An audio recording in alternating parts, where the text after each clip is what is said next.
Sounds good. And greetings and welcome to the QCast. This is season 3, episode 29. We're really rolling this week as we head into the sectionals. And I have another head coach on the men's side that's got his team heading into Friday night, the Sweet 16, and that is Mike Fuline, the head men's basketball coach of the University of Mount Union Purple Raiders. Mike, this is a fantastic time of year, especially when your team is alive and dancing. How is everything going in Alliance? Yeah, it is. Thanks for having me, Bob. It's when you get to this time of the year, you're exhausted. Obviously, I think all the coaches would tell you the same thing, but it's a great exhaustion. You can't really sleep real well, and there's just a certain amount of excitement. And it's just a great honor to be one of 16 left. These teams are tremendous. The teams that we played this weekend and coaches were awesome, just great people and great teams. So, we're humbled by it. We're grateful to have the opportunity to still be playing. We know how hard this is. It's a challenge, and to be able to do that in Alliance is great. So we're excited. You guys have been rolling all season long, Mike. 27-2, 16-2 in one of the best leagues in Division III, the OAC. You've only had those 2 losses, and one was on the road to Heidelberg, and one was on the road to John Carroll, and that's it. Yeah. As you look back, I mean, your schedule is great, just especially considering how tough the OAC is, but some of your non-conference games too. You got to be pretty darn pleased to be sitting here with just 2 losses based on the schedule you've played. Yeah, I'm. If you would ask me that, at this time last year, I would have been shocked. But we had a group. We've had a lot of older guys and some guys that are just playing with each other for the first time.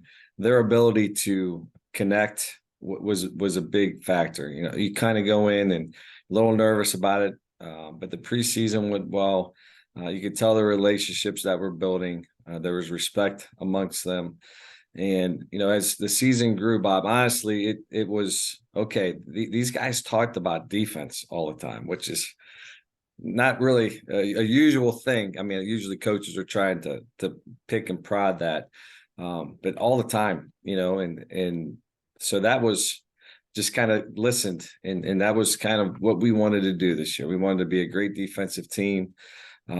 Just so we can give ourselves a chance. And I think that's why the record is what it is. I mean, we had some off nights offensively, off nights, free throw shooting or whatever it may be. But our defense would just kind of right. keep us in the game. So it was a great schedule, played some great non-conference teams. I mean, just got to meet different people. As I get older, those things matter a lot more than, Sure. when strength of scheduling and things like that. But just a great opportunity to play and meet different people. And then to kind of go through that 7-0, that's when I knew we'd have a chance to make the tournament and have a chance to be sitting here. In the opening round last weekend, you get matched up with Anderson, which if this was a Division I bracket, your team would have a 2 next to it, a 2 seed, and they would be like a 15 seed. Now it doesn't work out that way in Division III, but that was kind of the game it was. Anderson won a good league, and nothing's easy. You come out of that with what, a 8-point win. That was not an easy game for you guys. Like, they made it pretty darn hard on you. Leading up to that week, the first time you see the name, and so you go watch. We all run to our computers to watch film, and your stomach sinks literally because we had that bad taste in our mouth from the year prior, and just to watch them play and how hard they played, and then 5 guys on the floor who can make shots, played in a great league with some incredible coaches in the league, and and then just a different style than what we were used to seeing. So you keep watching, you're trying to find a chink in the armor, man. It just wasn't there. And I mean, I think I watched 20 of their games. Like, okay, let's find something. And it just wasn't to be. So, but Carter would, in his first year did a tremendous job. But once we got past that, I mean, I know personally, you can kind of like breathe. You can just say, okay, now we can go play a little bit. And that's what we did. But that team is going to be tremendous for some Yeah. years. They're all very young. If they all stick together, they're going to be a team that's going to be tough to beat. On the other side of the regional there, you had New York University playing Lancaster Bible in your gym. And, I was thinking towards NYU versus Mount Union being an unbelievable matchup because NYU's guard play is so elite and you're just so balanced. But like this happens this time of year, the bracket got busted there a little bit. I don't know Right. if it's a huge upset, but it was an upset of some sort. Lancaster Bible Sure. played fantastic. When you're watching that first game, I assume you have someone doing the scout for NYU and someone doing the scout for Lancaster. What were you seeing out of Lancaster Bible in that opening game that you guys were starting to prepare for the next night if you would have won? Yeah, I mean, just a hungry team. They were flying all over the place, and they were making shots. I mean, they have some incredible guards. And as the game started you got, the first 8 or 10 minutes, you knew it was going to be a tough one for NYU. But they hung in there too. They're well coached, both teams. But then in the second half, you could start see it coming. NYU started knocking down some shots, but the feeling still was Lancaster. They had some size. I think if NYU was missing anything, just a lot of size under Yeah, the basket, completely agree. and Lancaster had some bigger guys too that can rebound and finish in there. So it was an incredible basketball game. We had a great environment. Not many teams can say Coach K was in their gym, watching the game, which That's was cool. awesome, to see him enjoy it. It was so nice, such a courteous person, and to all the people here. So it was a surreal environment, and then to kind of lead that into our game, which was going to be a battle. It was a great Friday and Saturday night here in Alliance. It has been cool this whole year to follow some of the Coach K stuff. His Yeah, grandson Michael Savarino plays for NYU, and he first showed up at the Roanoke game, and then all of a sudden you started seeing him at NYU games at that right. facility in Brooklyn, and I think he was at University of Chicago. He's at your place. Yeah, Um, you hate to be kind of a fan like that, but this is one of the most legendary college right. basketball coaches of all time. Did you kind of have to pinch yourself to say like Coach K is watching my team play? Oh yeah. Like there was many cases of, is he really sitting and, went and bought popcorn and sat down with his family. And I mean, they were so into it, just like, my father and mother are watching my son play. So it was awesome. The people were awesome. They didn't, I tried to beg them, please don't bother the man, let him be. And Right. um, but it was, I think he would even appreciate the level of talent in Division 3, the atmospheres, the cool little gyms, and the excitement that it brings. His grandson hit some big shots down, and they got one time you could see him maybe pump fist once. It's just pretty cool. Yeah. It was a pretty cool day. Yeah, I've always I've been telling people if I could somehow get Coach K on the QCast to get his take on his season with Division 3, that would be the best thing of That all would be time. awesome. So Yes, I don't know yes. if it'll ever work out, but I'm gonna keep asking the question. Um, so you've got the hosting duties, and after the games Saturday night, I did the math, and it worked out perfectly for you. Yeah, You needed North Park to beat Wash U right, because that was the way that North Park can get you under 500 miles, and you were the location with the least amount of flights, perfect, right, and the highest seed. right. Um, were you aware of that? Were you looking at that as the first weekend's playing out? Like, hey, we could host this thing. Was that something in your mind at that point? Not really. I mean, honestly, Bob, the only thing that was on my mind was literally Anderson because I Sure. didn't know the following weekend was, wasn't even on my mind. But as that day continued, I think somebody, maybe even yourself, posted that, and one of my assistants had said, "Hey, I think if North Park wins, we'd have a chance to host." And then I got upset because we got to worry about the game, that we're playing. But as that night went on, and after the game, people were coming. Some of the media guys were like, "Hey, I think you may have a chance to host." And once you get to the Sweet 16, I mean, trust me, man, we want to host. We want to be home. Right. But at that point, number one, you're going to play great teams. You're just going to do whatever it takes to go play and move on. So in 2019, 2020, we had that feeling. We were hosting, obviously going to the Sweet 16 until COVID hit.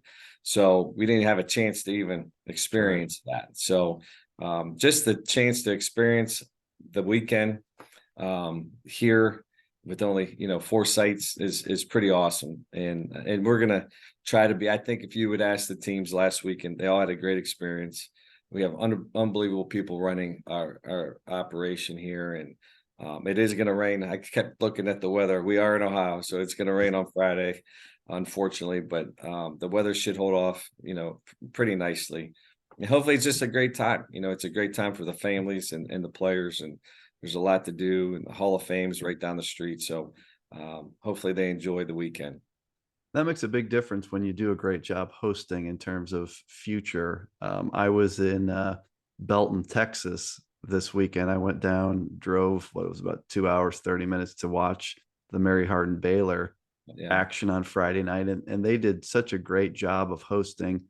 Not every school is set up with the right personnel to crush that, like I'm sure you did. Right. You have a great staff. And, one of the things I wanted to ask you about was right before the basketball season started, the tragic passing of Lenny Reich. Lenny was someone that I didn't know Lenny well, but we talked back and forth, direct messages on Twitter all the time. If I posted something about the OAC or about Mount Union, Lenny would jump in and say, here's my take. Huge blow. I just wanted to ask for your thoughts as the season has played out without Lenny. Yeah, that there's an emptiness there. You felt it, especially during the football season too. But he was so valuable. I mean, more as a friend. I was with him every morning. Every summer. He was the guy. Like, we just drank coffee. Him and I and Larry Karras for years, and tried to solve all the world's problems. So, but his passion for the institution, his knowledge, Bob, of everything, even when it comes to hosting, and every question you want to call him, like, it's just painful. But more so as a father, he has a young daughter. Our daughters are the same age. The conversations we had were directed towards that, and some of the issues that we deal with teenage girls. And that's what I hate the most, man. He just had so much life to him. And it's just gone, just like that. And kind of, he was sick, but we felt good about what was going to happen and take place with the surgeries, and just talking to him every day in there. And then the next day he doesn't answer, and the next day he's gone. I mean, right. I'm 47 years old. He's 47 years old. And it just kind of hits you, man. It was, so I don't know if we'll ever get over it. I think I talked to Dave McHugh about that. Like, I don't know if there's ever a day where you're just okay. I don't know if that's going to happen here for a very, very long time. And he would be loving this. Yeah. He would be loving this. He lived for this stuff. Yep. And there's a small little bar across the way here that him and I, after games, would go to, and our staffs, and whether we win or lost, we just always kind of met there, and miss those days, man. Miss them. So hopefully he's with us. I know he is, through all this journey. You can feel it. But man, he would be loving it right now. Yeah, he would have just had a ball with all of this and hosting this weekend. And so Lenny, we're thinking about you. I know that everyone is. Mike, thinking about this weekend, I was doing a QCast yesterday, and we talked about how all 16 teams can win the national championship. I don't know that most years when we get to this point that we really truly could say that. But boy, I look at like your bracket here. Rowan, they're technically they're the 1 seed. Right. Rowan, Oshkosh, North Park, and Mount Union. So you've got the NJAC, the WIAC, the CCIW, and the OAC. Yeah. You could make a real easy case. You've got the best leagues there. Right. What's before we get into kind of maybe your matchup with North Park a little bit? Right. Pretty incredible group of 4 teams coming to Yes. Alliance, right? I think, if you look through the history of Division Three, we're probably the odd man out there, with some of those teams winning national championships and obviously Oshkosh recently. So, just great teams. You don't look ahead, but throughout the season, being on that regional committee, you watch games. You want to watch as many games as you can. Whew, there's some teams, there's some teams not only in our pod, but in all of them, like you said. And I think some of the best ones are still alive and still playing. So it's going to be some great basketball, and that's what you expect when you get here. They're different styles. Like, this is going to be our 3rd game with 3 different styles, and it's just kind of what makes basketball cool. And I know, looking at North Park, they won one of the best, if not the best league there is. I had to make sure, and my assistant confirmed with me that I wasn't losing my mind, that when I was watching their first game, like sometimes it can be on a little bit fast forward, like 1.5. Right. I kept going back. I'm like, nope, that's still on 1. They're just a different speed. And obviously well coached, played so hard. And they can win the whole thing too. It's incredible to witness some of those things and the different styles, and then even being able to adjust within 24 hours of different teams. It's what makes March great. And it also makes having a veteran team, I think, valuable as well. We have some older guys who have seen a lot of different things. And so you see a team, you see what they do well. Like there's that filing cabinet is a coach's mind, but it's also in players' minds. Like, okay, they remind us of this, this, and this. This is what we do. Let's go do it and see what happens. You made a good point about everyone else in your pod having a national championship. You've got Rowan. They won it in 1996. I know that because we were on the bad side of a tip-in the national semis. You got Oshkosh won it in 2019. North Park has 5 of these things, Coach. So Yes, 78, 79, 80, 85, 87. Yeah. You have a real blue blood of a bracket. And the North Park matchup, I'm very familiar with them being a CCIW guy. Right. And most of the CCIW, I would say, has always played what I'll call traditional basketball. Right. Like we've got a 6'7" guy we're going to dump it down to. He's going to kick it out. We're going to shoot some threes. We're going to dribble drive. What Sean Smith has done this year in bringing a very different style to the CCIW, which is almost, I compare it a lot to what Eric Bridgeland has done at Puget Sound and Whitman and Redlands. Right. They are going to turn you over. So they turn it over. They turn opponents over 20 times a game. Opponents have 389 assists to 575 turnovers, which is ridiculous. They don't shoot it particularly great. They just end up shooting the basketball way more times than their opponent. So I know you're not going to give me the game plan for North Park, but as you've watched film now for a couple days, besides the speed you mentioned, anything else stand out in terms of how tough a matchup you have here? Oh yeah, and you made the report, the sky report. The plan is going to be the plan. We are who we are too. I think as teams get to this point in the season, you're not going to change a whole lot of different things. So our mindset is, we're going to attack too. Our guys believe that they are able to do that. Are we going to turn it over a few times? Absolutely. You're going to turn it over a few times, but can you get some easy ones on the other side? You know what I mean? So some of those things balance each other out. I think when you get in trouble is when you're fearful of it or you try to back away.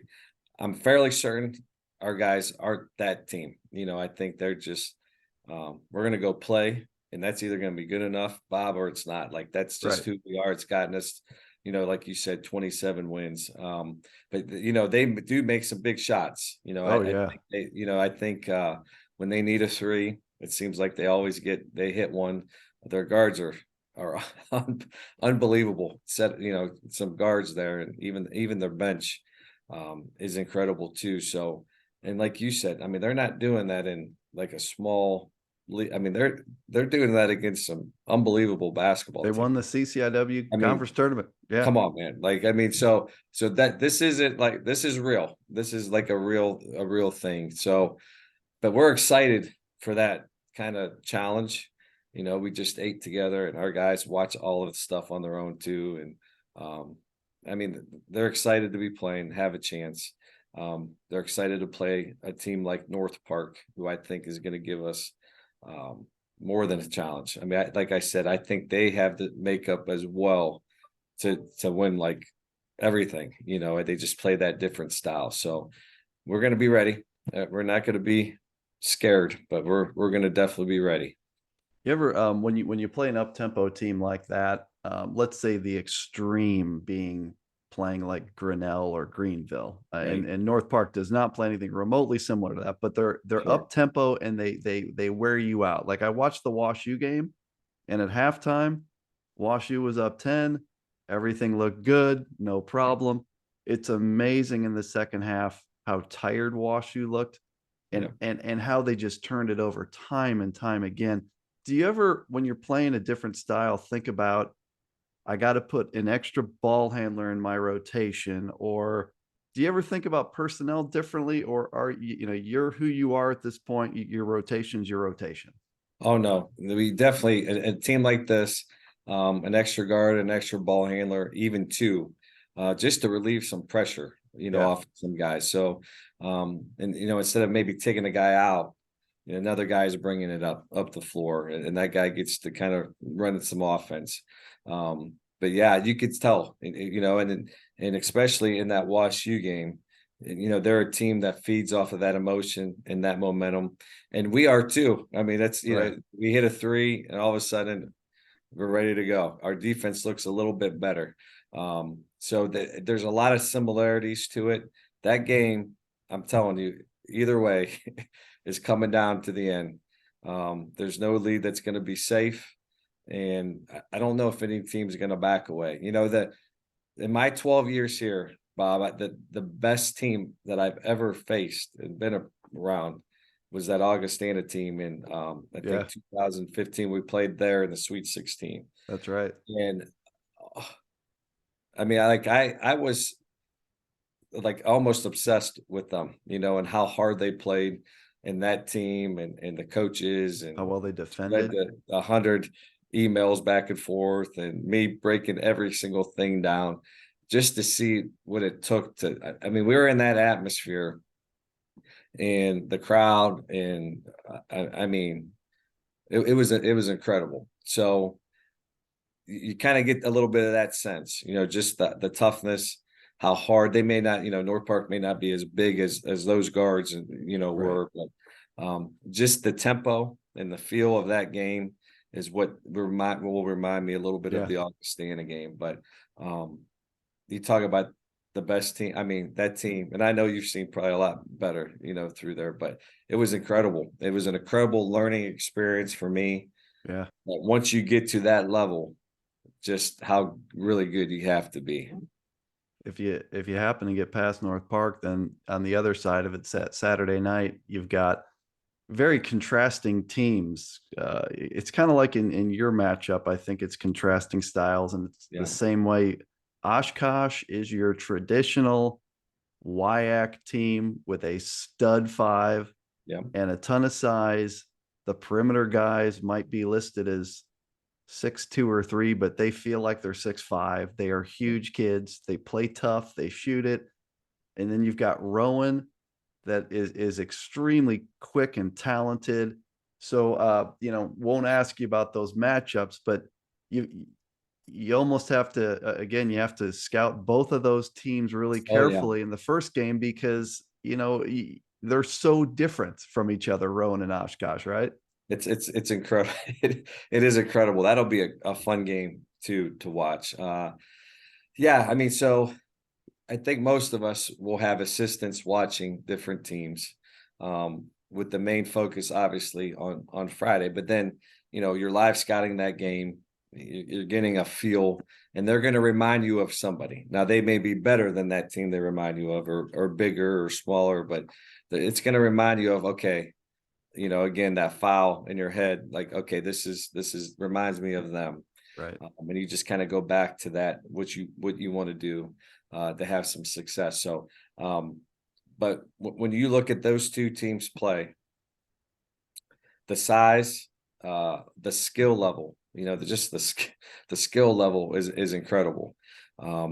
So whatever that Elite Eight game is going to be, it's going to be an incredible game against talented teams to fight like crazy to get to that Final Four. And I don't know I think it's going to be across the country. I think it's going to be an incredible Sweet 16. I really do, Bob. I think there's just some really, really talented teams still playing against each other. Let me ask you about your guys, because you have that group. I always refer to like the perfect team. I thought we had it last year, and we lost in the Elite Eight to Wabash, but it's not often that you have a team where you feel like you have all the boxes checked. Right. You have good bigs, you have good guards, you play defense well, you have chemistry. And I have felt from day one this year that you guys are one of those complete teams. You have really just about everything. And let me ask you about Christian Parker: 18 points, 8 rebounds, 2 assists. He shoots 53% from the field. He's a 6'6" junior forward. He plays inside. He can shoot it facing the basket. He's smart. Talk, if you would, Mike, about Christian Parker. Yeah, Christian has been as good as advertised. When we were recruiting him in the recruiting process, he was kind of a late bloomer. He's from a local high school around here, and the one game he played, my son was playing against him, and I just was on the kind of the watching it from the floor, and just moved differently, and he has grown significantly. Bob, he started the year, because he can shoot it really well, as people know, but he started the year like 1 of 21 from 3. Wow. One of like the first 7 games. And one of our players, coach, you better talk to him. Like, no one say a word to him. And I would tell him, just keep shooting, brother. And so I think he's shooting like over 50% over the last half of the year, which gives him a different dynamic, because he's tremendous around the rim. And then he can take you off the dribble a little bit and shoot it. So he's a tough matchup, especially when you have some of the guards that are surrounding him as well. So, but like you said, that this group defensively, though, has believed in each other. I think it's at one point we were 1 or 2 or 3 in block shots in the country, with Christian and Braden Poole down there, and Darrell Newsom was our defensive player of the year in the OAC. So when those guys are connected, when they're connected defensively, they're tough. They're a tough group. That doesn't mean you're going to score, but it's going to hopefully be a challenge, for you to score. So if we can just continue to do that, and, offensively just be able to execute and run what we need to run at times, then we're going to have a chance, and that's all you can ask for, right? You just have a chance on your home floor, to kind of cut down the nets and see what happens. Parker was the OAC player of the year. And then you've got a first teamer in Colin Gurley. And, that was a case where you get a guy back who had transferred out, right? You had him, and then he went to Division I Youngstown State, and then he comes home. Right. And he's had a monster year: 15 points, 4 rebounds, 3 assists, 6'3" senior guard, strong, physical, athletic, makes big shots. Talk about Colin Gurley. Yeah, Colin, I've known, he would come to our camps for my first year being here. So we'd be 5th grade, 6th grade, 7th grade. So I've known him and his family. They're from Alliance, and to watch his progression, not only as a basketball player, but as a man, has been incredible. Him leaving for that year, we had that shortened COVID year, which is kind of strange, and we just kind of got out of the flow. It was good for him and I to have that Youngstown coaches were incredible in developing him. And so when he wanted to come back, I mean, it was no head. Well, yeah, if you want to come back, talk to your teammates, make sure it's okay. But obviously, we all knew that the year prior we were just kind of missing that alpha. You know what I mean? Just Right. somebody who can make that big shot, not even make it, just take it. So we feed off of him, off of his confidence. Jeffrey Mansfield, who transferred in from Wilmington, has been a godsend for us because he could play the 1, 2, 3, or 4. Right. And we've always admired him, but with the coaching change, that kind of opened some things up. And he reached out to us, and what he's done to be able to graduate from Mount Union, to take 44 credit hours, man, from the summer all the way to now. That's what I'm most impressed with, and the kind of person he is. You could tell that he was coached and developed, and now we get the benefit of that. So, trust me, man, nothing to do with me or our staff. I mean, but I want him to be here forever. I want him to hopefully stay on and coach with us, after this year. But so it's a nice chemistry. There's a nice Right. little groove there, and those older guys, and then you have some of the younger guys too, who help contribute off the bench, and even some others. And I know you've been around Division III. There's others who aren't even playing, who are really good players, Right. and that's the challenge in Division III, to keep those guys satisfied a little bit. And if not, then it is what it is, man. But I think valuing being a part of this experience is as important as playing 4 minutes a game here or 5 minutes a game. And Yeah. trying to convince them of that, though, sometimes is difficult.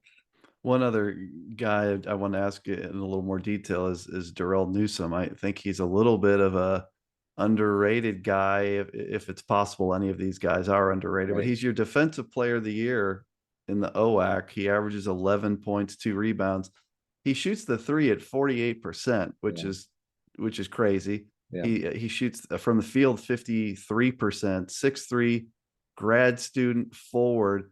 He does a lot of important things for you, playing kind of behind Parker and Gurley in that group. Right. Can you talk about Newsome?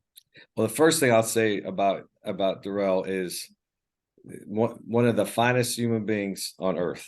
Just when he's in the gym, everyone lightens up. It's impossible to be in a bad mood around him, his mother or father. Like, they make it impossible. So he brings that energy, he brings that juice to him. And then that carries over because, on defense, we can always rely on him. No matter what, he's going to show up. He's going to be locked in. He's going to be prepared. And then he shoots. I mean, there's practices. I mean, it's incredible. I mean, he can just shoot the basketball. Our guys always kind of know where he's at. And he's kind of like the soft-spoken one, where he may not get all the accolades or this or that. But guess what, man? He's the reason why we're winning games. And Chris Painter, he was our starting point guard. He got in a car accident about a month ago, hurt his shoulder. Now he's coming back, another unbelievable human being. And so now you're adding these pieces, kind of the unheralded, like you said, names. And but in a game like Friday, those guys are going to have to be enormously large for us to be successful. So, it's amazing. We preach family. That's what we live on here. And being unselfish. But the more I'm in coaching, that's so uncommon, is for guys say, hey, to be unselfish. Well, that's Right. not like in our nature. We all want to have people like us and talk about us in a positive way. So you get very few groups who are willing to just, like, okay, I just want to win, man. Like, let's play defense and win. And maybe not all our guys are on that page, but certainly the older guys who have been through this journey understand now that I don't care if I have 2 or 20, just whatever it takes, get us to that win. And that's why I think we're at 27-2 and hopefully playing our best basketball on Friday. Just wanted to ask before we close about your league. It is truly one of the top leagues in Division III, and the top leagues are always noted by great teams at the top, but depth, a lot Yes. of very good teams. And, this year you had John Carroll in there, and, good luck dealing with them the next couple of years, because I swear they're going to win a national championship before that group is done. They are very talented, got knocked off on Saturday night, but they're awesome. Marietta has been incredible for more than a decade now. You can kind of just, when Right. I'm doing my top 25 ballot in October, I just kind of write down Marietta and figure out where to put them. Right. Then you've had Heidelberg the Yes. last few years emerge, and all the other teams that when you go on the road to their place are difficult, the Baldwin Wallaces of the world. Can you Yes. talk a little bit about the OAC, Mike? Well, I think, you start with just talented players, and you can go through every single one of those teams, and find 3, 4, John Carroll, maybe 7 or 8. So there's that, and then there's just coaches who have done it and have had success. I mean, the teams that you've named. I mean, Damon Goodwin is like, he's our godfather, right? In the OAC, and the games that they've won at Capital. So every time you go on the road, it's not enjoyable. I mean, you're supposed to be excited. From a coach, it's just not enjoyable. So when you go on the road, you just know you're going to have to be ready to go. But it makes it. And Lenny would always say this to me when I first started. He goes, Mike, you got to win your home games. And I look at him like, yeah, no kidding. He goes, no, you got to win your home games. So, and he was 100% right. Like you got to win your home ones, and then you're going to slip up a few times on the road. But man, can you get those home games and get those 9 wins? So, I'm so proud of the league that we have. I know a lot of people are proud of the leagues that they're a part of. You start hearing all the comparisons of leagues and this and that, man. There's so many good basketball players and coaches and leagues, and we all know what we have to live with and deal with on a day-to-day basis. And that doesn't make one better or one worse. But that's what makes Division III awesome. I was a high school basketball coach before I did this, and I wasn't real familiar with Division III and the model. And once I got into it, number one, I was shocked of how talented it was.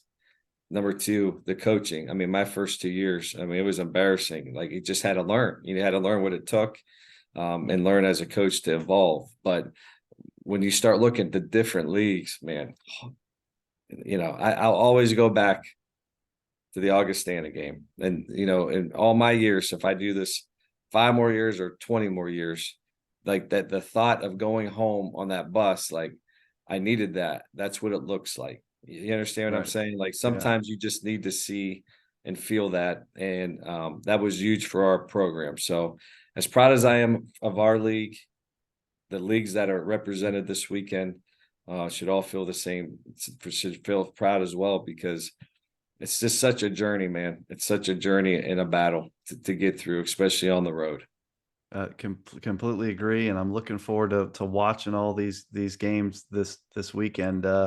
Just a couple of comments on mine, then I'll ask you to kind of close us out with any final thoughts that you have, Mike. But 27-2, 16-2, you win your first 2 games in the tournament, heading into round 3 here. You guys have had an incredible season. You have an unbelievable opportunity in front of you. I gotta believe you feel good taking the floor with that nucleus you have, because like I said, there's not many schools right now that can say, like, yeah, we got all the boxes checked. It's just now we got to go out and play. Right. So kudos on building this team and coaching this team and getting them here. What would you leave us with for the folks tuning in, D3 fans, OAC fans, Purple Raider fans? What would you close us out with here, Mike? That, if you can get to a game, get there. If you have to, I think people in Stark County and around Alliance are excited. I mean, you can feel the excitement. We're on spring break, so there'll be more seats because the students are out of town. But go watch it. I can't believe, I'm almost embarrassed to say that even before I took the job, the amount of Division III games I went to was minuscule. So I didn't have that, and like I'm embarrassed to even say that, because it is so good, and the people who come back. people who come and watch our games come back because of it's up pace, it's quick. I mean, it's a different style. We have a DJ, like we're having fun, man. We're playing hoops, so just go out and support, even if you're not supporting a team, just go out there and watch really good basketball and represent. I think all these leagues will represent in teams very well. Like I said, I mean, the coaches that were here this past weekend, unbelievable. I mean, we prayed together, we hugged each other. There's just a connectiveness to Division III that people just don't really understand unless you're in it. So go out and support it. I thank you and everything that you guys do in trying to get it out there, to figure it out, especially when pool sees and all those things. I try to stay off all social media, but then you have to you got to get on it because the math of it is Yep. so important. And then figuring out, who's going to get in and who's not going to get in. You just like to hear different opinions because, Bob, I mean, from a coach, I think all the coaches would agree with me. I mean, we're trying to schedule, man. We're trying to figure out how to do this, and sometimes the goalposts move a little bit on us. Yep. So it's good to be informed, and I think you guys do a tremendous job of having that dialogue and helping us out. Well, we were all glad that you got it done in the OAC championship game. My friend Ryan wasn't happy. He would have liked Marietta to be in, but that would have burst someone's bubble right there. Yes. So, yes. Well, Mike, good luck this weekend. I'm a CCIW guy, true and true, and so I can't wait to watch North Park compete against you guys. I think they have a tall task in front of them, but I think they're awfully good.